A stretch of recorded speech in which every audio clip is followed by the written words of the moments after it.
Oke, jadi di sini gue lagi megang dua mouse gaming baru dari brand lokal baru juga yang sebenarnya bisa dibilang baru, bisa dibilang enggak juga sih. Jadi nama brandnya itu Moxanic dan si Moxanic ini bisa dibilang sub-brandnya Vortex Series yang harusnya kita semua tahu kalau urusan mouse gaming mereka salah satu brand lokal yang barangnya tuh paling laku lah ya. Nah, cuman ini menarik karena si brand Moxanic ini kayaknya dibikin sama mereka buat ibaratnya nge-cater ke orang-orang atau gamer-gamer yang lebih kasual gitu. Karena kalau misalnya buat yang lebih ngedepanin kompetitif gaming, udah ada yang Vortex Series Ignix gitu kan. Di sini gue langsung dikirimin dua mouse yang beda, yang satu namanya Lumi G1 dan yang satunya lagi Lumi G5.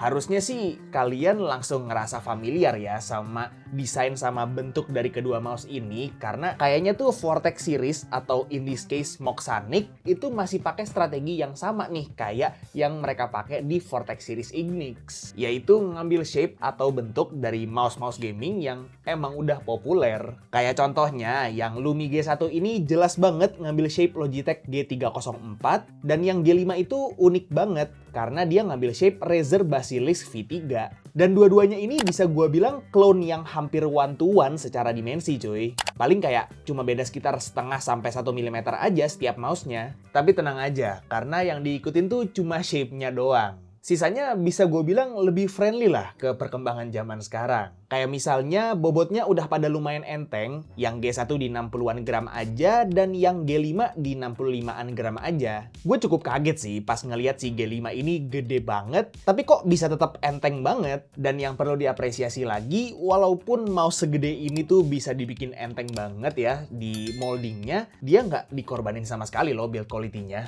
Dua-duanya itu solid banget, minim flex dan nggak ada creaking sama sekali. Sampai-sampai side buttonnya juga minim pre dan post travelnya. Untung aja, walaupun ini tuh brand baru, tapi mereka ODM-nya tuh nggak asal pilih. Nah, balik lagi ke statement gue di awal video, untuk kedua mouse ini gue yakin nggak dibikin sama mereka buat kalian yang nyarinya tuh mouse gaming buat main game shooter kompetitif. Tapi, bukan berarti speknya itu dibikin kaleng-kaleng ya. Karena sebenarnya seri Luminya Moxanic ini tuh secara spek sama persis sama seri Ignix-nya Vortex Series. Koneksinya udah wireless triple mode, sensornya pakai PAW311 yang udah upgrade, switch-nya pakai Huano TB-SPD yang lifetime-nya up to 80 juta klik, feed-nya udah pakai PTFE, udah gitu di box-nya dikasih spare pula, dan dikasih grip tape juga gitu kan. Jadi ya secara teori, kalaupun kalian mau pakai mouse gaming ini buat main game shooter kompetitif, itu tetap bisa banget. Yang artinya kalau kalian pakai kedua mouse ini buat main game shooter casual, kayak misalnya game single player yang butuh nge-aim, atau buat main OSU. Ada nggak sih yang masih main OSU zaman sekarang? Ya intinya jadi lebih enak gitu, karena secara sensor juga udah dikasih yang bagus. Dan bahkan Moxanic Lumi Series ini tuh punya fitur yang nggak ada di Vortex Series Ignix. Mereka ada charging dock-nya. Jadi secara teknis, kalau kita ngomongin soal fitur sama spek, si Moxanic Lumi Series ini lebih unggul dibanding Vortex Series Ignix yang biasa. Tapi balik lagi, kalau kita ngomongin soal mouse gaming, yang penting itu bukan cuma spek sama fitur aja. Tetap paling utama ya shape-nya. Vortex Series Ignix kan ngambil shape-shape yang bisa dikategoriin shape mouse gaming yang diperuntukkan buat e-sports. Sedangkan shape yang diambil sama Moxanic Lumi ini lebih ke mouse-mouse gaming yang lebih ke casual gaming aja. Dan bahkan buat kerja juga bisa. Karena temen gue juga ada gitu yang kerjanya pakai Razer Basilisk. Pun gue yakin banyak dari kalian yang nonton video ini itu either masih atau pernah pakai Logitech G304 sebagai mouse daily kalian kan. Ya angka nggak berbohong sih. Versi wirednya yang G102 aja bisa dibilang mouse gaming sejuta umat. Cuman gini, kalau menurut gue pribadi, supaya orang-orang yang dalam tanda kutip casual gamer ini bisa lebih ngelirik si Lumi G1 sama G5 ini, gue rasa charging dock aja nggak cukup deh. Karena term casual gamer itu biasanya beririsan sama orang-orang yang udah kerja juga. Dan orang-orang itu biasanya lebih milih buat main game yang lebih casual aja, dan jadinya mouse-mouse yang mereka pakai juga selain dipakai buat main game, dipakai buat kerja juga. Karena itu mungkin akan lebih beneficial kalau kalau daripada dipakein Switch yang 80 juta klik, which is sebenarnya fine-fine aja karena artinya kan bakal awet banget gitu kan. Kayaknya lebih mending kalau dipakein Switch Silent yang let's say kayak 20 juta klik aja gitu, kayak si Keychron M6 yang gua pakai. Karena sekarang pun gua ngabisin 80% waktu gua di depan PC ya pakai mouse kerja, yang kebetulan sensornya sensor gaming, jadi tetap bisa dipakai buat main game. Kalau nggak salah Keychron M6 yang gua pakai ini tuh switch-nya pakai yang Huano Silent 20 juta klik deh. Ya memang sih nggak 80 juta klik, tapi kan silent.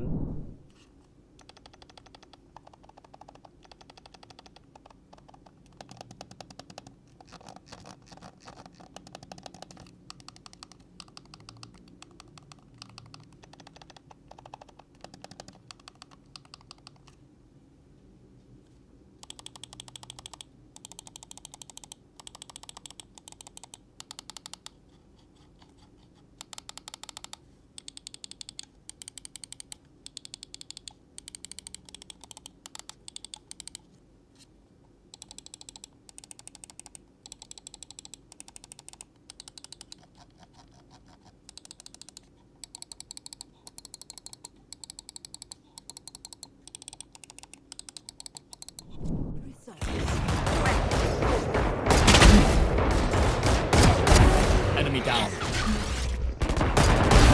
Got 3. Neutralized. Got 3. My ultimate is ready. Fire in the Stand aside. I stopped their raid.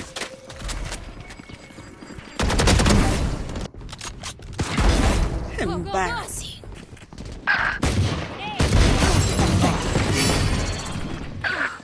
Be right back. Next. Bye-bye.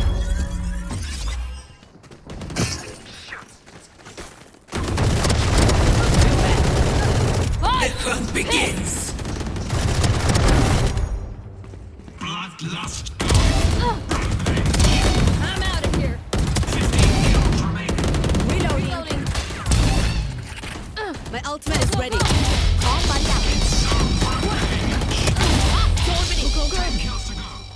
Oke, jadi untuk Moxanic Lumi G1 dan G5 ini harganya bakal ada di 349.000 aja. Dan masing-masing udah termasuk charging docknya juga. Jadi nggak harus beli-beli terpisah ya guys ya. Dan artinya si Lumi G1 dan G5 ini harganya itu hampir sama kayak Vortex Series Ignix yang biasa. Dan sedikit nyenggol nih si Pressplay Atlas sama Pressplay Spirit sebagai mouse gaming PAW311 bercharging dock di harga 300 ribuan. Ya emang sih Pressplay itu harganya lebih murah, tapi si Lumi ini speknya udah kayak Vortex Series Ignix biasa loh. Dan kalau dibandingin sama versi orinya alias Logitech G304 dan Razer Basilisk, ya jauh lebih murah dan lebih worth it sih. Balik lagi, kalau dari perspektif gue sih, kayaknya si Vortex Series ini bikin brand Moxanic dan ngeluarin mouse-mouse kayak gini tuh tujuannya buat nge-cater ke user yang beda gitu dibanding seri Ignix-nya mereka dan seri Ino mereka yang dulu juga. Yang selama ini mereka keluarin mouse buat competitive gaming, sekarang ngeluarin mouse buat casual gaming yang sebenarnya bisa juga buat kompetitif. Paling yang tadi aja sih, kalau menurut gue pribadi, kayaknya lebih mantep kalau dipakein Switch Silent. Tapi nggak tahu, kalau menurut kalian lebih mending pakai Switch yang 80 juta klik tapi awet atau Switch Silent tapi cuma 20 juta klik? Coba komen di bawah. Gila ya, berarti sekarang Vortex Series tuh udah ada 3 clone Razer nih. Ada clone Razer Viper, clone Razer Defender, dan sekarang clone-nya Razer Basilisk. Lumayan sih, kayaknya bisa nyenengin fans-fans Razer di Indonesia deh. Soalnya kan kayaknya tuh eksistensi brand Razer di Indonesia udah nggak segede dulu gitu kan. Oke, paling segitu dulu aja untuk review singkat gue terhadap si Moxanic Lumi G1 dan G5 ini. Link pembelian dari kedua mouse ini udah gue taruh di deskripsi di bawah, dan semoga video ini bermanfaat buat kalian semua. Like kalau kalian suka videonya, dislike kalau nggak suka, dan jangan lupa untuk subscribe supaya kalian nggak kelewatan video gue yang selanjutnya. Kita ketemu lagi di video selanjutnya. It's me by Tommy, and as always, peace out.